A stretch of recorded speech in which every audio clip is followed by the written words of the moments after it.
Hello folks and welcome back to the channel. It's definitely a cold one here in Northern Ireland this morning.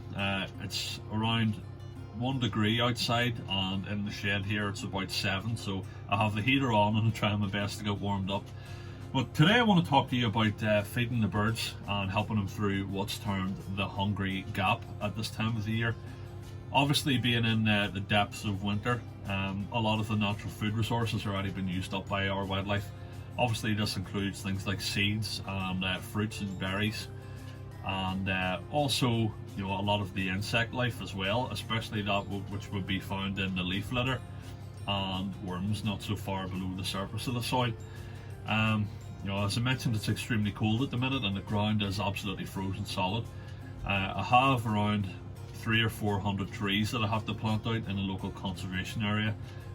But obviously this has been put back now for a number of reasons, and this obviously has included the pandemic, and now this week, which would have been perfect, the frozen ground, so that's not looking too good at the moment.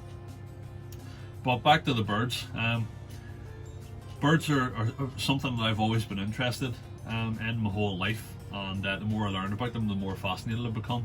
And also I really like to see a nice wide variety around my house. I think especially in times of working from home, it's changed my perspective and give me a wee bit more appreciation for them, because it's just nice to take a moment away from the work, look up from the laptop and look out the windows and look out into your garden and see busy feeders with a wide variety of birds and stuff. So I really do appreciate that, and I know a lot of other people do at this time as well. So like everything, you could really spend as much as you want on bird feeding, and when I say bird feeding, obviously I'm talking about wild birds, and in pet shops, especially some of the chain stores which I won't mention, bird feed can be very expensive, especially bags of peanuts.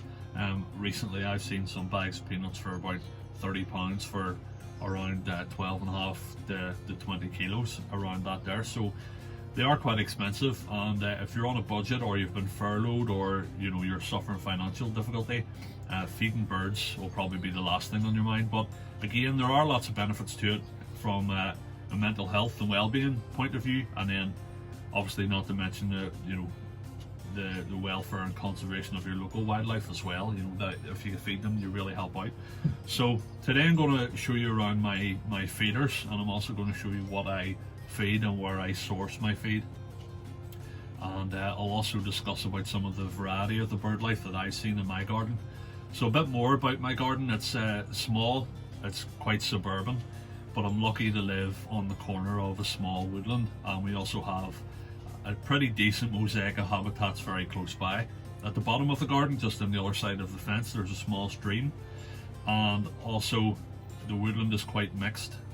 We have some conifers planted quite close by that were part of an old estate at one point, and we also have young planted woodland, and this consists of ash, birch, alder, elder, and things like that. So there is quite a variety of habitats, and obviously that gives you good potential to attract birds in the first place. However, in this house that I rent, I've been here for 3 years, and ever since I've been feeding the birds, and over those 3 years I've gradually noticed an increase in both diversity of species and numbers.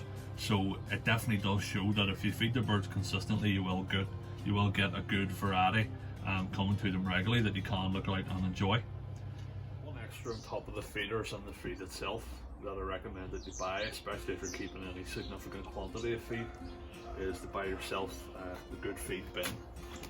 Something like this would do, something with a good lid on it that's sturdy, that'll hold all your stuff. Obviously, because it keeps everything together, and most importantly it keeps the pests out, such as mice and rats, and that's very important if you're storing things outside in like a garage or a shed.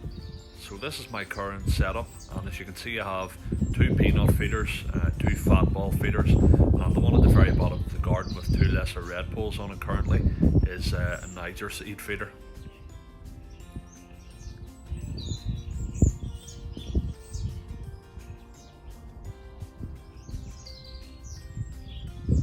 I also have a small tray attached to the stand which I put loose seed into, and also on the ground I put some loose seed and pellets as well down for species that perhaps don't like using the feeders, such as blackbirds and robins. It's important to move your feeders around regularly in order to avoid the build-up of bird droppings, bacteria and viruses. Now for a look inside the feed bin. The first thing here is the Niger seed. The feeder is a recent addition to the garden, and it attracts a range of species it didn't have before, such as lesser redpolls, siskins and goldfinches.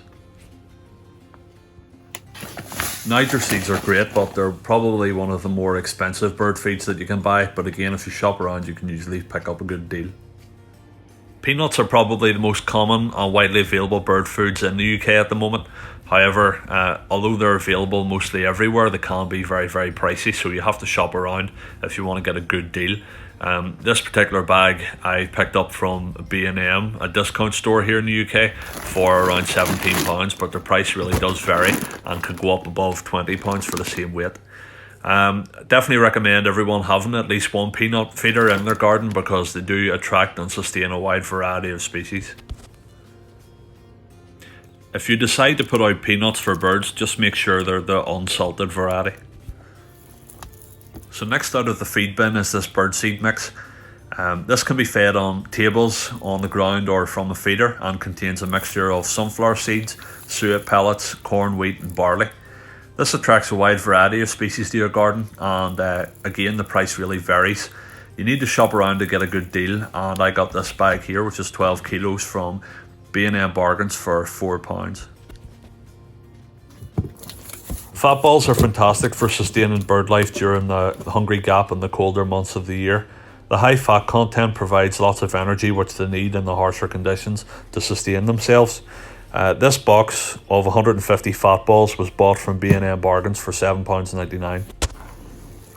These suet pellets do the same job and are the same price as the fat balls, however they're more suitable for table and ground feeding. During this year's RSPB Big Garden Birdwatch survey, which I conducted in the last weekend of January, I was able to record a total of 18 different species visiting my garden to come to the feeders within an hour.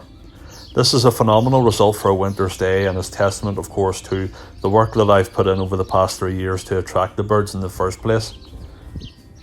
You can play your part in the conservation of our native bird species as well. Perhaps you could start simple with a peanut feeder. Keep it well out of the reach of predators such as domestic cats. Also make sure it's topped up regularly, it's kept clean, and that you also provide a source of drinking water for your birds.